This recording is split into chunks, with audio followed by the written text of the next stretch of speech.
the day you plant the seed is not the day you eat its fruit. Opo, tama naman po.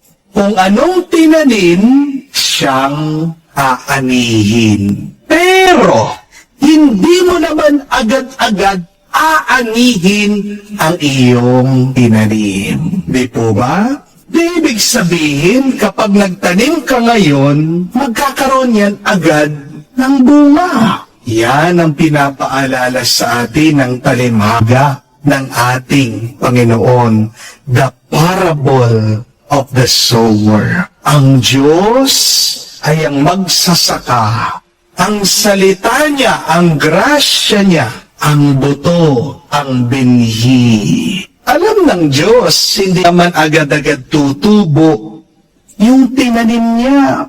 Pero tingnan niyo po, patuloy pa rin siya sa paghahasik, sa pagtatanim ng kanyang binhi. Kahit na wala pang tumubo, kahit na wala pang bunga, hindi niya tinigilan ang kanyang pagtatanim. Kasi alam niya, wala pong tutubo kung hindi siya magpapagod, kung wala siyang gagawin. Di po ba?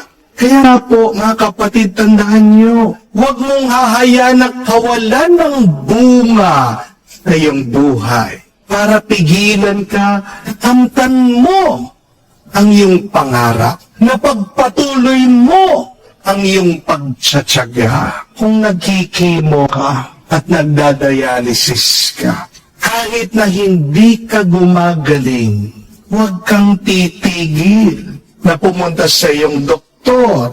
Huwag kang titigil na magpagamot sa hospital. Hindi naman ibig sabihin, minsan ka lang uminom ng gamot, gagaling ka na agad.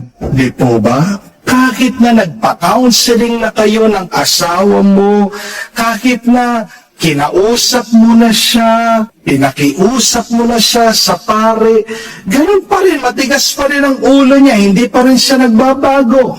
Huwag mo siyang tigilan na kausapin, patawarin mo pa rin siya. Maghanap pa rin kayo ng mga ibang makakatulong sa inyo. Tuloy nyo yung inyong counseling. Pinsan mo palang pinatherapy, yung iyong anak, gusto mo, agad ayos na siya. Kahit na isang araw ka pa lang sa gym. Hindi naman agad-agad, papayat ka. Di po ba? Gusto mo, isang gabi ka pa lang nag-diet, kinabukasan, sexy ka na? Ganun ba yun? Walang kapasok-pasok pa lang sa kumpanya na agad promoted na siya. Di po ba? Kahit na wala kang kita ngayon, huwag kang titigil sa iyong pagninegosyo.